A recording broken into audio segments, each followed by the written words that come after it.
Welcome to Luca and Miguel. Enjoy the video. You start by saving your file and freeing memory. Close browsers and heavy apps so Excel can breathe. Once done, switch calculation to manual. This stops constant recalculation, which slows everything. Next, disable unnecessary add-ins. They load code that can lag Excel. Make sure to note which add-ins you turn off so you can re-enable essential ones later. These steps immediately reduce CPU and memory pressure, and they set the stage for more targeted tuning without losing work. Now optimize what's inside the workbook.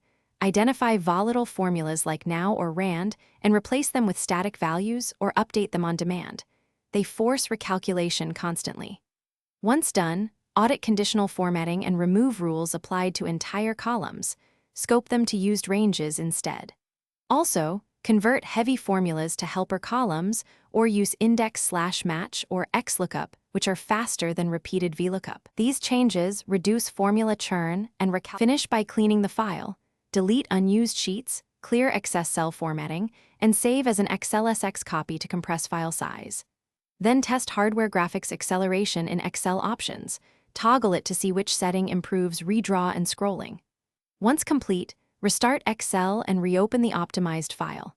If performance remains poor, open Excel in safe mode to determine if add-ins or your profile cause lag. This isolates problems quickly and points you to the final fix without guessing.